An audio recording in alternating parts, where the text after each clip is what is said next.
Hello friends. இன்னைக்கு நம்ம என்ன பார்க்க போறோம்னா, 10த் ஹிஸ்ட்ரியில இருக்க ஐஎன்எம் டாபிக் தான் பார்க்க போறோம். ஐஎன்எம்ல என்ன பார்க்க போறோம்னு பார்த்தீங்கன்னா, தமிழ்நாட்டில் விடுதலை போராட்டம். இது பார்த்தீங்கன்னா, ஐஎன்எம் பிளஸ் யூனிட் 8லயும் கவர் ஆகக்கூடிய ஒரு டாபிக்கா இருக்குங்க. இது லைன் பை லைனா எடுக்கப்பட்ட நோட்ஸ் தான் பார்க்க போறோம். வாங்க பார்க்கலாம். அறிமுகம் பார்த்தீங்கன்னா, காலனி ஆட்சியை எதிர்ப்பதில் தமிழ்நாடு முன்னோடியாக திகழ்ந்தது. அதாவது காலனி ஆட்சியை எதிர்ப்பதில் வந்து தமிழ்நாடு தான் வந்து ஒரு முன்னோடியாக திகழ்ந்தது அப்படின்னு சொல்லப்படுகிறது. 1806ல் வேலூர் கோட்டையில் இந்திய வீரர்களும், அதிகாரிகளும் ஓர் எழுச்சியை திட்டமிட்டு நடத்தினர். மேற்கத்திய கல்வி அறிமுகம் மற்றும் இறுதியில் தோன்றிய படித்த இந்திய நடுத்தர வர்க்கத்தின் தோற்றம் ஆகியவை ஆங்கிலேயர்களுக்கு எதிரான போராட்டத்தை அரசமைப்பு பாதையில் எடுத்துச் சென்றது. தமிழ்நாட்டில் தொடக்ககால தேசிய அதிர்வுகள். அதாவது சென்னை வாசிகள் சங்கம். ஃபர்ஸ்ட்ல சென்னை வாசிகள் சங்கம் அப்படின்னு சொல்லி ஒண்ணு தோற்றுவிக்கிறாங்க. 1852ல் கஜலு லட்சுமி அரசு மற்றும் சீனிவாசனார் மற்றும் அவர்களைச் சேர்ந்தோர்கள் நிறுவ பெற்றது. இவ்வமைப்பு வணிகர்களே அதிகம் எண்ணிக்கையில் அங்கம் வகித்தனர். அதாவது இந்த அமைப்பை நிறுவியவர் யாருன்னு பார்த்தீங்கன்னா, 1852ல கஜலு நஜீம் அரசு, சீனிவாசனார் மற்றும் அவர்களை சார்ந்தவங்க தான் இந்த அமைப்பை நிறுவினாங்க அப்படின்னு சொல்லி சொல்லப்படுகிறது. இதில பார்த்தீங்கன்னா, பெரும்பாலும் வணிகர்களே அதிகமாக இருந்ததாகவும் குறிப்பிடப்படுகிறது. கிறித்துவ சமயப்பலப்பாளர்களின் செயல்பாடுகளுக்கு அரசு ஆதரவு அளித்ததை எதிர்த்தது. அதாவது இந்த சங்கம் வந்து என்ன பண்ணுது, கிறிஸ்துவ சமயப்பலப்பாளர்களுக்கு வந்து அரசு வந்து ஆதரவு தெரிவித்தது வந்து எதிர்த்ததாகவும் சொல்லப்படுகிறது. வருவாய்த்துறை அதிகாரிகளால் விவசாயிகளின் சித்திரவதை படுத்தப்படுவதற்கு எதிராக இவ்வமைப்பு நடத்திய போராட்டம் முக்கியமான பங்களிப்பாகும்.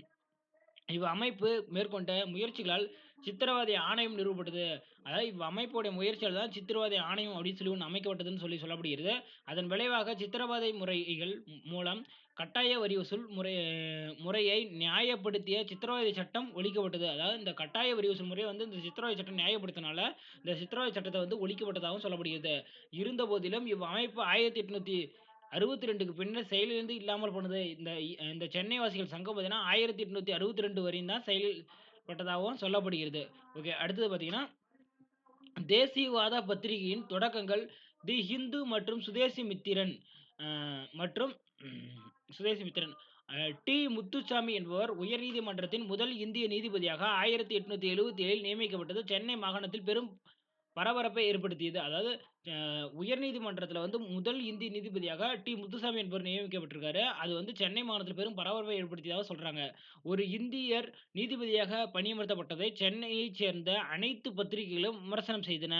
இத வந்து எல்லா பத்திரிகைகளும் வந்து விமர்சனம் செய்து கொண்டே இருக்காங்க தொடர்ந்து.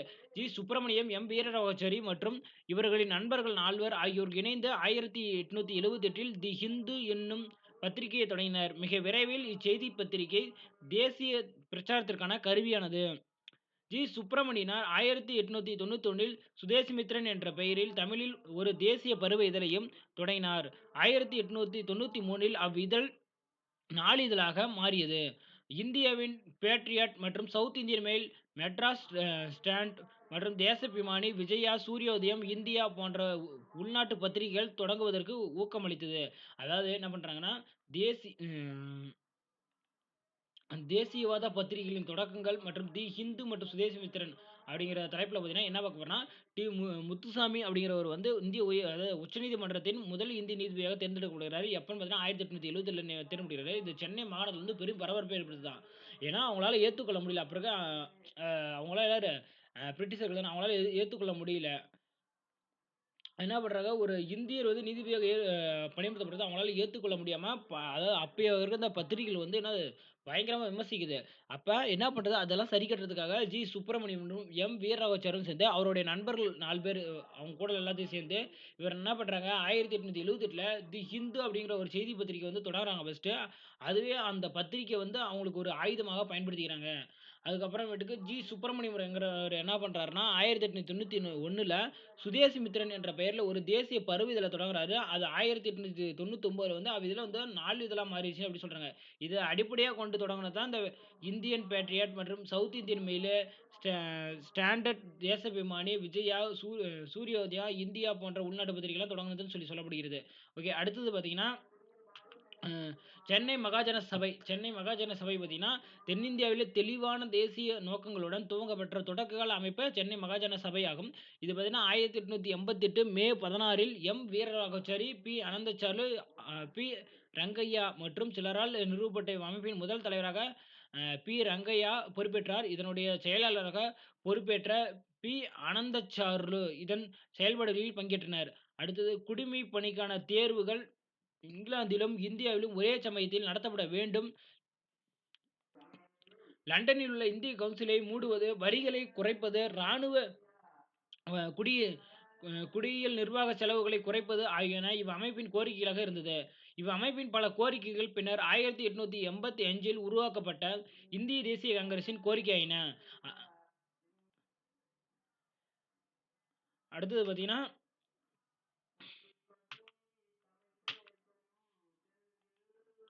மிதவாத மிதவாத கட்டம் அப்படின்னு பார்த்தீங்கன்னா, ஒரு கூட்டம் 1884 டிசம்பரில் அடையாறு என்னும் இடத்தில் உள்ள பிரம்மஞான சபையில் கூடியது. தாதாபாய் நௌரோஜி, கே.டி. தெலாங், சுரேந்திரநாத் பானர்ஜி மற்றும் சில முக்கிய தலைவர்களுடன் சென்னையில் இருந்து G. Subramaniam, P. Rangaiah, P. Anandacharlu போன்றோரும் இக்கூட்டத்தில் கலந்து கொண்டனர். அடுத்து தமிழ்நாட்டின் முக்கிய தொடக்ககால மிதவாத தேசியவாதிகள் அப்படின்னு பார்த்தீங்கன்னா, வங்க பிரிவினையின் போது திலகரும் ஏனைய தலைவர்களும் பெருவாரியான மக்கள் கலந்து கொண்டு பொதுக்கூட்டங்களை நடத்தியதாலும், மக்களை ஈடுபடுத்த செய்வதாக வட்டார மொழியை பயன்படுத்தியதாலும் தொடக்ககால தேசியவாதிகள் மிதவாதிகள் என அழைக்கப்பட்டனர். அடுத்தது சென்னையைச் சேர்ந்த புகழ்பெற்ற தமிழ்நாட்டு மிதவாத தலைவர்கள் யாருன்னு பார்த்தீங்கன்னா, V S. Srinivasanar, P S. Sivaswamy, V. Krishnaswamy, T R. Venkataramanar, G A. Natesan, T M. Madhavrao மற்றும் எஸ். சுப்பிரமணியனார் ஆகியோர்கள். அடுத்தது இந்திய தேசிய காங்கிரசின் முதற் கூட்டம் 1885ல் பம்பாயில் நடைபெற்றது. மொத்தம் கலந்து கொண்ட 72 பிரதிநிதிகளில் 22 பிரதிநிதிகள் வந்து சென்னை மாகாணத்தைச் சேர்ந்தவங்க அப்படின்னு சொல்லப்படுறாங்க. ஓகே. இந்திய தேசிய காங்கிரசின் 2வது மாநாடு பார்த்தீங்கன்னா 1886ல கொல்கத்தாவுல தாதாபாய் நௌரோஜியின் தலைமையில் நடைபெற்றதாகவும் சொல்லப்படுகிறது. காங்கிரசின் 3வது மாநாடு பார்த்தீங்கன்னா பத்ருதீன் தியாப்ஜியின் தலைமையில் 1887ல் சென்னையில் இன்று 1000 விளக்கு என்று அழைக்கப்படும் மக்கீஸ் தோட்டத்தில் நடைபெற்றது. அதாவது கலந்து கொண்ட 607 அகில இந்திய பிரதிநிதிகளில் 322 பேர் சென்னை மாகாணத்தைச் சேர்ந்தவர்களாகவும் சொல்லப்படுகிறது. ஓகே. தமிழ்நாட்டு அன்றைய மாகாணத்தின் ஒரு பகுதியாக இருந்தது சென்னை மாகாணம் என்பது. சென்னை மாகாணம் என்பது பார்த்தீங்கன்னா, ஆந்திர பிரதேசத்தின் பெரும் பகுதிகளையும், கடற்கரை மாவட்டங்கள் மற்றும் ராயசீமா அப்படிங்கிற பகுதி மற்றும் கர்நாடகாவையும், பெங்களூர், பெல்லாரி, தெற்கு கனரா, கேரளாவையும், மலபார் மற்றும் ஒடிசாவில் உள்ள கஞ்சம் சில பகுதிகளையும் உள்ளடக்கியதான் இந்த சென்னை மாகாணம் அப்படின்னு சொல்லப்படுகிறது. அடுத்து பார்த்தீங்கன்னா, சுதேசி இயக்கம். சுதேசி இயக்கம் பார்த்தீங்கன்னா, வங்க இயக்கத்திற்கு பிரிவினை அதாவது வங்க பிரிவினை இயக்கத்திற்கு பிறகு 1905 சுதேசியை இட்டுச் சென்ற விடுதலைப் போராட்டத்தின் போக்கை மாற்றியமைத்தது. இந்தியாவின் பல பகுதிகளில் குறிப்பாக வங்காளம், பஞ்சாப் மற்றும் மகாராஷ்டிரா ஆகிய பகுதிகளில் பார்த்தீங்கன்னா புகழ்பெற்ற தலைவர்கள் வந்து தோன்றியதாக சொல்லப்படுகிறது. கொல்கத்தா காங்கிரஸில் மேற்கொள்ளப்பட்ட திட்டத்தின்படி சுதேசி நிறுவனங்களை ஊக்குவித்தல், அந்நிய பண்டங்களை புறக்கணித்தல், தேசிய கல்வியை முன்னெடுத்தல் ஆகியவற்றை அவர்கள் வந்து நடைமுறைப்படுத்தியதாக சொல்லப்படுகிறது. ஓகே. அடுத்து பார்த்தீங்கன்னா, தமிழ்நாட்டின் எதிர்வினை அப்படின்னு பார்த்தீங்கன்னா, வ.உ. சிதம்பரனார், வி. சக்கராரியார், சுப்பிரமணிய பாரதி, சுரேந்திரநாத் ஆர்யா ஆகியோர் தமிழ்நாட்டைச் சேர்ந்த சிறந்த தலைவர்கள் ஆவர். மக்களை திரட்டுவதற்கு முதலாக தமிழ் பயன்படுத்தப்பட்டதாக சொல்லப்படுகிறது. மக்களின் நாட்டுப்பற்று உணர்வுகளை தட்டிய சுப்பிரமணிய பாரதியின் தேசபக்தி படத்தில் மிக முக்கியமானதாக குறிப்பிடுகிறது. சுதேசி கருத்துக்களை எழுப்பியதில் பரப்புரை செய்ய பல இதழ்கள் தோன்றின. அதாவது பார்த்தீங்கன்னா, சுதேசி மித்திரன், இந்தியா போன்ற இதழ்கள்லாம் இந்த சுதேசி கருத்தை வந்து பரப்புறதுக்காக தோன்றப்பட்டது அப்படின்னு சொல்லப்படுகிறது. தீவிர தேசியவாத தலைவரான பிபின் சந்திரபால், வ.உ.சி. சிதம்பரனார் சென்னை சுற்றுப்பயணம் மேற்கொண்டபோது அவர் ஆற்றிய சொற்பொழிவு வந்து இளைஞர்கள் பலரை வந்து அவங்க பக்கம் ஈர்த்தது அப்படின்னு சொல்லப்படுகிறது. சுதேசி நீராவி கப்பல் நிறுவனம் அது பார்த்தீங்கன்னா, சுதேசியை மேற்கொள்ளப்பட்ட நடவடிக்கைகளில் தூத்துக்குடியில் செயல்படுத்துதலில் துணிவுகரமான ஒன்று யாதெனில் வ.உ.சி.யினால் தொடங்கப்பட்ட சுதேசி நீராவி கப்பல் நிறுவனமாகும். இது காளியா மற்றும் லாவோ எனும் இரு கப்பல்களை விலைக்கு வாங்கி அவற்றை தூத்துக்குடிக்கும் கொழும்புக்கும் இடையே ஓட்டியதாக சொல்லப்படுகிறது.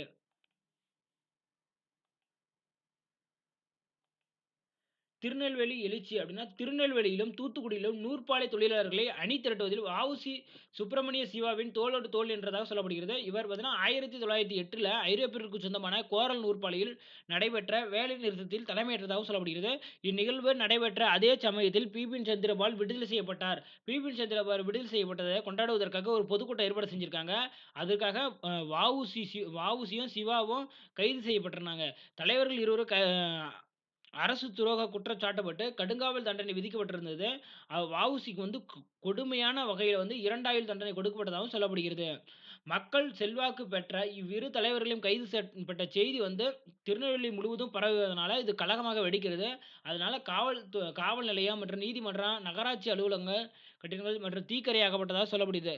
காவலர்கள் நடத்திய துப்பாக்கிச் சூட்டில் வந்து 4 நபர்கள் வந்து கொல்லப்பட்டனர் என்று சொல்லப்படுகிறது. சிறையில் வ.உ.சி கடுமையாக நடத்தப்பட்டதோடு செக்கிலிக்க வைக்கப்பட்டார் அப்படின்னு சொல்லப்படுகிறது. சிறை தண்டனையை தவிர்ப்பதற்காக சுப்பிரமணிய பாரதி என்ன பண்றாரு, பிரெஞ்சுக்காரர்களின் ஆதிக்கத்திலிருந்து தப்பிச்சு பாண்டிச்சேரிக்கு இடம்பெயர்ந்தறாரு. பாரதியாரின் முன் உதாரணத்தை வந்து பின்பற்றி என்ன பண்றாங்க, இந்த அரவிந்த் கோஷும், வி.வி. சுப்பிரமணியனாரும் வந்து அ ம இது அவங்களும் அதே வழிய பின்பற்றிறாங்க. அடுத்து தமிழ்நாட்டில் புரட்சிகர தேசியவாதிகளின் செயல்பாடுகள் பார்த்தீங்கன்னா, புரட்சிகர தேசியவாதிகள் பாண்டிச்சேரிக்கு பாதுகாப்பான இடமாக இருந்தது அப்படின்னு சொல்லப்படுறாங்க. இந்த புரட்சிகர தேசியவாதிகளுக்கு பாண்டிச்சேரி பாதுகாப்பான புகலிடம் அப்படின்னு சொல்றாங்க. புரட்சிகர நடவடிக்கைகள் குறித்து அறிமுகம், பயிற்சியும் லண்டனில் இருந்த இந்திய ஹவுஸ் என்ற இடத்தில் பாரிஸிலும் வழங்கப்பட்டது அப்படின்னு சொல்லப்படுகிறது. அவர்கள் வந்து முக்கியமானவர்கள் யார் அப்படின்னா, எம்.பி.டி. ஆச்சார்யா, வி.வி. சுப்பிரமணியனார் மற்றும் டி.எஸ்.எஸ். ராஜன் ஆகியோர் ஆவர். அடுத்து அவர்கள் புரட்சிகர நூல்களை பாண்டிச்சேரியின் வழியாக சென்னையில் விநியோகம் செய்ததற்காக புரட்சிகர செய்தித்தாள்களான இந்தியா, விஜயா, சூர்யோதயம் ஆகியன பாண்டிச்சேரியிலிருந்து வெளிவந்தன என்றும் சொல்லப்படுகிறது. அடுத்து கொலை அப்படின்னு பார்த்தீங்கன்னா, 1904ல நீலகண்ட பிரம்மச்சரியம் வேறு சில சிலரும் பாரத மாதா சங்கம் எனும் ரகசிய அமைப்பை உருவாக்கியதாகவும் சொல்லப்படுகிறது. இந்த அமைப்பு எப்படி இருக்குன்னா, ஆங்கிலேயர்கள வந்து கொல்றதன் மூலமாக நம்ம மக்களிடையே வந்து ஒரு ஒரு ஆர்வத்த தூண்டுறதாவும், அதாவது ஒரு கிளர்ச்சிக்கு உண்டாக்குவதாகவும் சொல்லப்படுகிறது. அதாவது இவங்க பார்த்தீங்கன்னா, செங்கோட்டையைச் சேர்ந்த வாஞ்சிநாதன் அமைப்பால் உள்ளுணர்வு தூண்டப்பட்டார். அவர் 1917 ஜூன் 17ல் திருநெல்வேலி மாவட்ட ஆட்சியர் ராபர்ட் எஃப்.டபிள்யூ. ஆஷ் என்பவரை மணியாச்சி ரயில் சந்திப்பில் சுட்டுக் கொன்றார். அதன் பின்னர் தன்னைத் தானே சுட்டுக் கொன்றார். அ அப்படின்னு சொல்றாரு. அதாவது என்ன பண்றாரு, செங்கோட்டையை சேர்ந்த வாஞ்சிநாதன் என்ன பண்றாரு, அதாவது ஒரு ஆக்கப்பூர்வமா வந்துர்றாரு.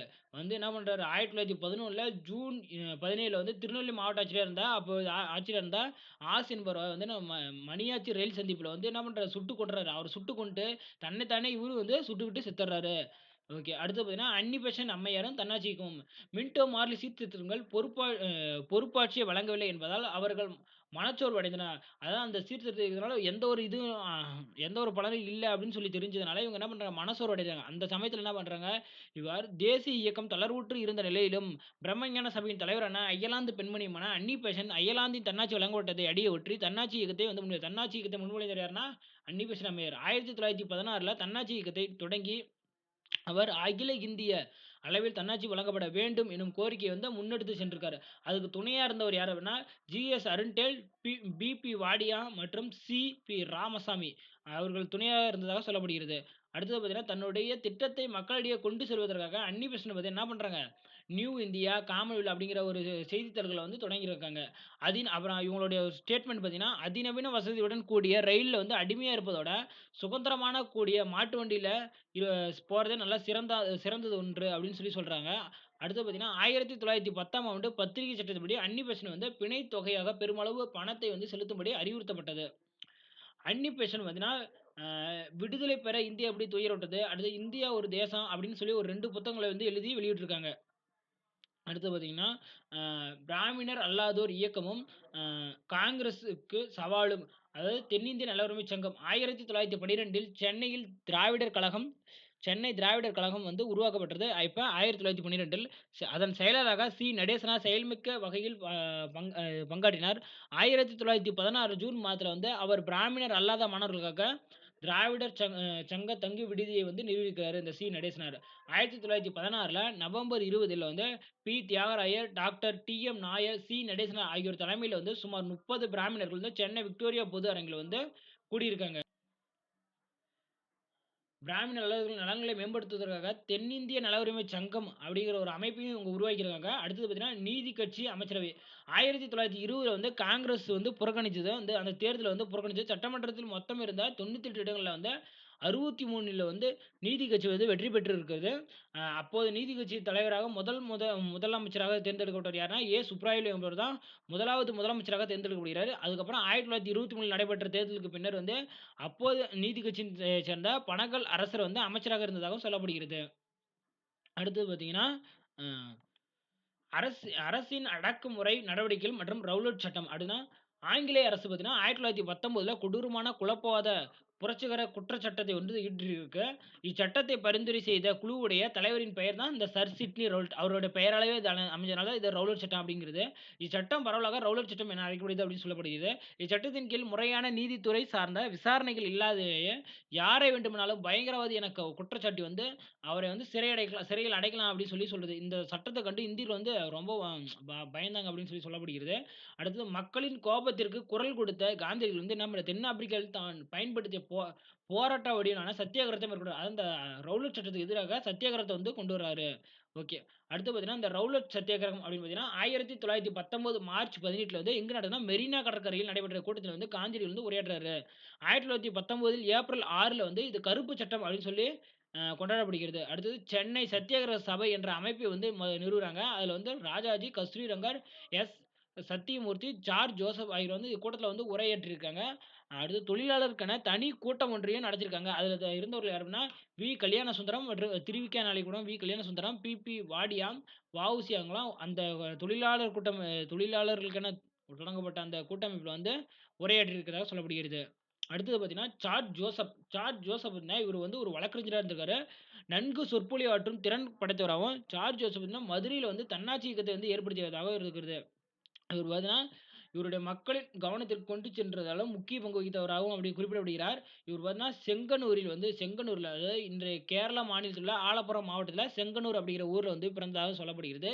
இவர் மதுரையில வந்து வசிப்பதையே விரும்பி இருந்ததாகவும் சொல்லப்படுகிறது. அங்க வந்து என்ன பண்றாரு வழக்கறிஞர் பணியை செய்து கொண்டு மதுரையில தங்கியிருந்ததாகவும் சொல்லப்படுகிறது. அது அவருக்கு பிடிச்ச ஒரு ஊராவும் இருந்திருக்குது. அதாவது பாதிக்கப்பட்ட சமூகங்களுக்கு இவர் வந்து ஆற்றிய சேவை வந்து காரணமாக மதுரை மக்கள் இவரை வந்து ரோசாப்பு துரை அப்படின்னு சொல்லப்படுகிறது. அதாவது இன்றளவும் இவர ரோசாப்பு துரை அப்படின்னு சொல்லி மதுரையில வந்து சொல்லப்படுகிறாங்க. கிலாபத் இயக்கம்னா ஜாலியன் வாலாபாத் படுகொலையை தொடர்ந்து அதற்கு ஜெனரல் டயர் அனைத்து குற்றச்சாட்டுகளையும் அ இருந்து விடுவிக்கப்பட்டதோடு அல்லாமல், அவருக்கு வந்து பரிசுகளும், வெகுமதிகளும் அதாவது இந்த ஜாலியன் வாலாபாத் படுகொலைக்கு காரணமா இருந்தவரு ஜெனரல் டயர் தான். இவரு என்ன பண்றாரு, இவரு எந்த ஒரு குற்றமும் சுமத்தாம, இவர விடுதலை செஞ்சது இல்லாம, இவருக்கு பரிசு தொகையெல்லாம் வேற வழங்குறாங்க. அத நெனச்சு என்ன பண்ணுவாங்க, அப்புறம்லாம் கோவமா தான் ஆவாங்க. அடுத்தது பார்த்தீங்கன்னா, 1ஆம் உலகப் போருக்கு பின்னர் துருக்கியின் கலிஃபாவ அவமரியாதை செய்யப்பட்டதுடன், அவரது அனைத்து அதிகாரங்களும் பறிக்கப்பட்டன.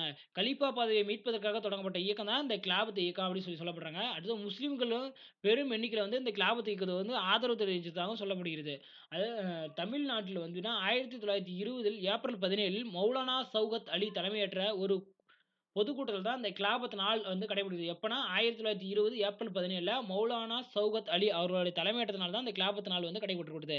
இதை போன்ற ஒரு மாநாடு வந்து ஈரோட்ல நடத்தப்பட்டது. இதுல வந்து இந்த கிலாபத் நடவடிக்கையில வந்து மிக முக்கியமான நடவடிக்கை அப்டின்னா, இந்த வானம்பாடி தான் முக்கியமான ஒன்றாக திகழ்கிறது. ஓகே. அடுத்தது பார்த்தீங்கன்னா ஒத்துழையாமை இயக்கம்.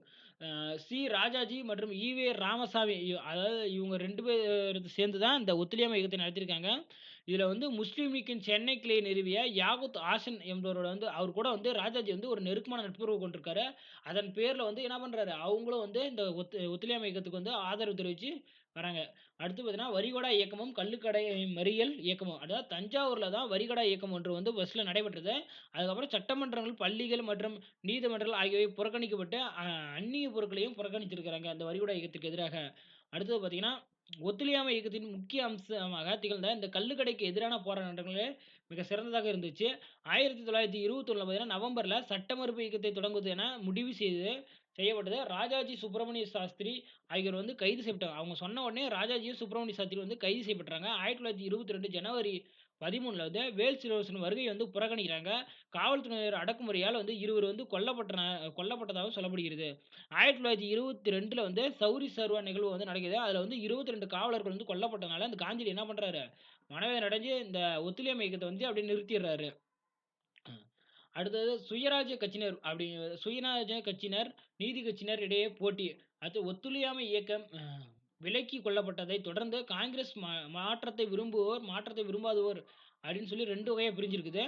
அந்த மாற்றத்தை விரும்புவோர் என்ன பண்றாங்க, சட்டமன்றத்துக்கு போயி அ சட்டமன்றத்துக்கு போவத வந்து புறக்கணிக்கணும் அப்படின்னு சொல்லி சொல்றாங்க. மாற்றத்தை விரும்பாத விரும்பியோர் என்ன சொல்றாங்கன்னா, தேர்தலில் போட்டியிட்டு வந்து சட்டமன்றத்துக்கு எப்படியாச்சும் செல்லணும் அப்படின்னு சொல்லி சொல்றாங்க. ராஜாஜி, காந்தி என்ன சொன்னாங்க, தீவிரமாக பின்பற்றிய இவர்கள் என்ன பண்றாங்கன்னா, சட்டமன்றத்த வந்து அதாவது சட்டமன்றத்துக்கு வந்து செல்வதை வந்து எதிர்த்தனர். அவர்களோட சேர்ந்திருந்தவங்க யாருன்னா, கஸ்தூரி ரங்கர் மற்றும் எம்.ஏ. அன்சாரி ஆகியோருடன் சேர்ந்து ராஜாஜி சட்டமன்றத்துக்கு புறக்கணிப்பு என்னும் கருத்தை வந்து முன்வைத்தார்கள்.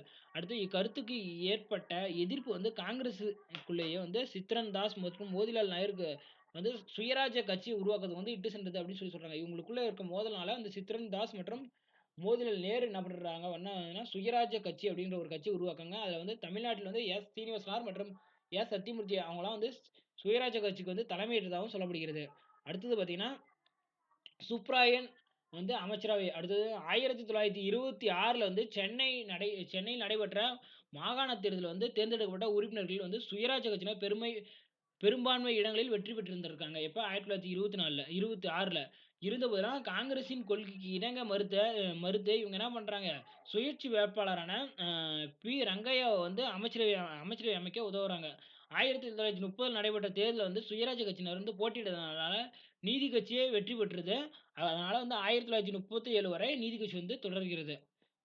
அடுத்தது பார்த்தீங்கன்னா, சைமன் குழுவை புறக்கணித்தல். 1919 ஆம் ஆண்டு பார்த்தீங்கன்னா, சட்டத்தின்படி பரிசீலனை செய்த சீர்திருத்தங்களை பரிந்துரை செய்ய 1927ல் இந்திய சட்டப்பூர்வ ஆணையம் ஒன்று சர் ஜான் சைமனின் தலைமையில அதாவது இந்திய சட்டப்பூர்வ ஆணையம் ஒன்று சர் ஜான் சைமன் தலைமையில வந்து அமைக்கப்பட்டது. அதாவது இந்த ரவுலட் சட்டத்த வந்து அத பத்தி ஆராயறதுக்காக 1920ல வந்து 1927ல வந்து இந்திய சட்டப்பூர்வ ஆணையம் அப்படின்னு சொல்லி சர் ஜான் சைமன் தலைமையில வந்து கொண்டு வராங்க. அதுல பார்த்தீங்கன்னா, வெள்ளையர்கள் மட்டுமே கொண்டிருந்தனால, இந்தியர் ஒருத்தன் கூட இல்ல. அதனால வந்து என்ன பண்றாங்க, இந்தியர்களுக்கு வந்து ஒரு மனக்கசப்பு ஏற்பட்டுருது. அதனால காங்கிரஸ் சைமன் குழுவை புறக்கணித்தது. சென்னையில் எஸ். சத்தியமூர்த்தி தலைமையில் வந்து சைமன் குழு வந்து எதிர்ப்பு பிரச்சாரம் குழு ஒன்று உருவாக்கப்பட்டது. 1929 பிப்ரவரி 18ல் சைமன் குழு வந்து சென்னைக்கு வந்தது. அப்ப எதிர் அ இது அந்த சைமன் குழுக்கு எதிராக என்ன பண்றாங்க, கருப்பு கொடிய காட்டுறாங்க. கருப்பு கொடி காட்டிட்டாங்க. அதுக்கப்புறம் பார்த்தீங்கன்னா, நீல் சிலை அகற்றும் போராட்டம். அதாவது இந்த நீல் சிலை அகற்றும் அப்படின்னு பார்த்தீங்கன்னா, 1927 நடந்துச்சு. இது பார்த்தீங்கன்னா, ஜேம்ஸ் நீல் அப்படிங்கிறவர் பார்த்தீங்கன்னா, மதராஸ் துப்பாக்கி ஏந்திய காலாட்படையைச் சேர்ந்தவர் தான் இந்த ஜேம்ஸ் நீல். இவர் என்ன பண்றாருன்னா, 1857ல நடைபெற்ற கான்பூர் படுகொலை, அந்த படுகொலை சம்பவத்தில பார்த்தீங்கன்னா அந்த சம்பவத்துக்கு பின்னாடி அ அந்த சம்பவத்தில பார்த்தீங்கன்னா, ஆங்கிலேயர் நெறைய பேர் கொல்லப்படுறாங்க. அத வந்து பழி தீர்க்கிறதுக்காக என்ன பண்றாரு, நீல் வந்து கொடூரமா நடந்து கொண்டு பலர கொல்றாங்க. அதனால இந்திய இளைஞர் ஒருவரால என்ன பண்றாரு, இந்த நீல் வந்து கொல்லப்பட்டுறாரு. இந்த நீல் கொல்லப்பட்ட உடனே, இந்த நீலுக்கு வந்து என்ன பண்றாங்க, சென்னை மவுண்ட் ரோட்ல வந்து ஆங்கிலேயர்கள் அவருக்கு ஒரு சிலை வைத்தனர். இதை வந்து இந்தியர்களின் உணர்வுக்கு இழைக்கப்படும் அவமரியாதை என கருதி, தேசியவாதிகள் வந்து என்ன பண்றாங்க, சென்னையில் தொடர் போராட்டங்களை மேற்கொள்றாங்க. இதன் அடிப்படையில வந்து என்ன பண்றாங்கன்னா 1937ல வந்து காங்கிரஸ் ஆட்சிக்கு வந்தப்ப, அப்ப ராஜாஜி வந்து காங்கிரஸ் ஆட்சியில வந்து ராஜாஜி வந்து தலைமை ஏற்கிறாரு. அப்போது அவர் என்ன பண்றாரு, அந்த சிலைய அகற்றி சென்னை அருங்காட்சியகத்துக்கு கொண்டு போய் அத வச்சுர்றாரு. ஓகே. அடுத்தது பார்த்தீங்கன்னா, சட்ட மறுப்பு இயக்கம் அதாவது பூரண சுயராஜ்யத்தை நோக்கி அப்படின்னு சொல்லப்படுகிறது. இது பார்த்தீங்கன்னா 1927ல வந்து இந்திய தேசிய காங்கிரஸின் சென்னை மாநாடு முழுமையான சுதந்திரமே தனது இலக்கு அப்படின்னு சொல்லுது. 1929 லாகூர் மாநாட்டுல பார்த்தீங்கன்னா, பூரண சுயராஜ்யம் அதாவது முழு சுதந்திரமே எனது இலக்கு அப்படின்னு சொல்லுது. 1930 ஜனவரி 26ல ராவி நதிக்கரையில வந்து சுதந்திரத்தை அறிவிக்கிறதுக்கு அறிவிக்கும் விதமாக என்ன பண்றாரு, ஜவஹர்லால் நேரு என்ன பண்றாருன்னா, தேசிய கொடி ஏற்றுறாரு. ஓகே. அடுத்தது பார்த்தீங்கன்னா, வேதாரண்ய உப்பு சத்தியாகிரகம் அப்படின்னா, காந்தியடிகள் முன்வைத்த கோரிக்கைகளை வைஸ்ராய் வந்து ஏற்க மறுத்துறாரு. அதனால தொடர்ந்து சட்ட மறுப்பு இயக்கத்த வந்து தொடங்குறாரு காந்தி. ராஜாஜி உப்பு சத்தியாகிரகம் வந்து என்ன பண்றாரு, ஒன்றினை ஏற்படுத்துவதற்காக தலைமையேற்று வேதாரண்யம் நோக்கி அணிவகுத்து சென்றாரு. தா அ தாங்களாக முன்வந்த 1000 பேத்துல வந்து 100 பேர மட்டும் அவர் தேர்ந்தெடுத்துக்கிறாரு. அதுக்கப்புறம் 1930 ஏப்ரல் 13ல வந்து திருச்சிராப்பள்ளியிலிருந்து தொடங்கி, ஏப்ரல் 28 தஞ்சாவூர்ல உள்ள வேதாரண்யத்த போய் சென்றடைறாரு. அதுக்கப்புறம் "கத்தியின்றி ரத்தமின்றி யுத்தமொன்று வருகுது" அப்படின்னு சொல்லி அந்த உப்பு சத்தியாகிரகத்துக்கு செல்ற வழியில வந்து என்ன பண்றாரு, நாமக்கல் கவிஞருடைய பாடல் வந்து மிக சிறப்பு வாய்ந்ததாக அந்த இடத்துல அமையுது. அடுத்தது வேதாரண்யம் சென்றடைந்த பிறவினர் வந்து இந்த ராஜாஜியின் தலைமையில வந்து 12 பேர் உப்பு சட்டத்தை மீறி உப்பு அள்ளுறாங்க. உப்பு சட்டம் மீறியதற்காக ராஜாஜி வந்து கைது செய்யப்பட்டுறாரு. அவருடன் அந்த உப்பு சத்தியாகிரகத்துல போராடியவர்கள் யார் யாருன்னு பார்த்தீங்கன்னா, டி.எஸ்.எஸ். ராஜன், திருமதி ருக்மணி லட்சுமி பாய், சர்தார் வேதரத்தினம் மற்றும் சி. ரா சாமிநாதர் மற்றும் கே. சந்தானம். இவங்கலாம் என்ன பண்றாங்க? உப்பு சத்தியாகிரகத்துல வந்து போராடுறாங்க. அடுத்தது பார்த்தீங்கன்னா, தமிழக மாவட்டங்களில் பரவலான போராட்டங்கள் அப்படின்னா, இந்த உப்பு சத்தியாகிரகத்த ஆதரிச்சு தமிழகத்துல வந்து நெறைய இடத்துல போராட்டம் நடக்குது. அது எங்கேன்னு பார்த்தீங்கன்னா, பிரகாசம், கே. நாகேஸ்வர ராவ் ஆகியோர் தலைமையில் சத்தியாகிரகம் சென்னைக்கு அருகே உள்ள உதயவனம் என்ற இடத்தில் ஒரு முகாமை அமைத்திருந்தனர். ஆனால் அவர்கள் காவல்துறையினால் கைது செய்யப்பட்டதாக சொல்லப்படுகிறது. அடுத்து 1930 ஏப்ரல்ல பார்த்தீங்கன்னா 27ல் திருநெல்வேலிக்கணியில் காவல்துறையினருடன் மோதல் ஏற்பட்டது. இது 3 மணி நேரம் நடைபெற்ற மோதல்ல வந்து என்ன பண்றாங்க 3 நபர்கள் வந்து கொல்லப்பட்டதாக சொல்லப்படுகிறது. ராமேஸ்வரத்தில உப்பு சத்தியாகிரகம் மேற்கொள்ளப்பட்ட முயன்ற தொண்டர்கள் கைது செய்யப்பட்டதாகவும் சொல்லப்படுகிறது. அடுத்து உப்பு சட்டங்களை மீறியதற்காக அபராதம் கட்டிய முதல் பெண்மணி அப்படின்னு பார்த்தீங்கன்னா, ருக்மணி லட்சுமிபதி ஆவார். அடுத்தது 1930ல ஜனவரி 26ல பரவலாக ஆரியா என அழைக்கப்பட்ட பாஷ்யம் புனித ஜார்ஜ் கோட்டை உச்சியில் தேசிய கொடி ஏற்றியதாகவும் சொல்லப்படுகிறது.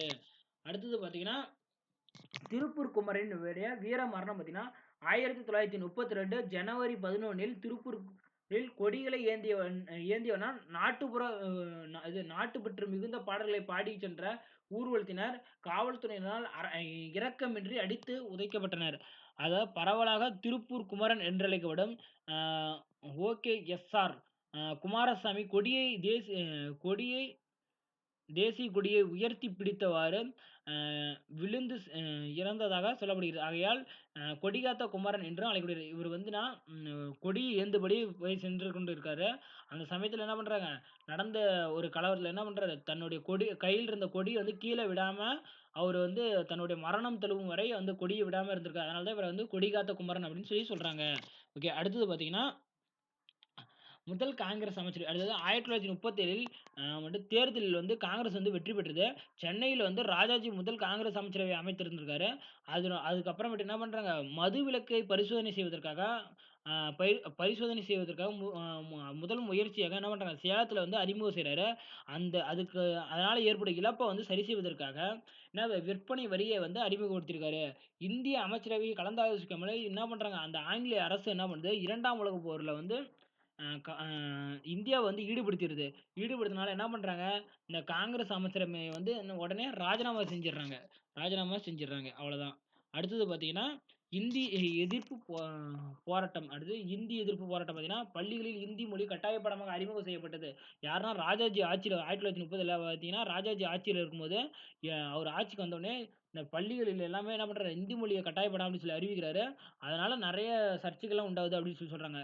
இதற்கு எதிராக வந்து என்ன பண்றாரு ராஜாஜி இவரு அறிவிச்ச இந்த இந்தி எதிர்ப்பு போராட்டத்துக்கு எதிராக என்ன பண்றாரு ராஜாஜி என்ன சொல்றாருன்னா, ராஜாஜி நெறைய பரப்புரைகள செய்றாரு. அப்புறம் இந்தி எதிர்ப்பு மாநாடுகளையும் உடனே சேலத்தில வந்து நடத்திடுறாரு. இந்தி எதிர்ப்புக்காக ஒரு மாநாட வந்து சேலத்திலேயே நடத்துறாரு.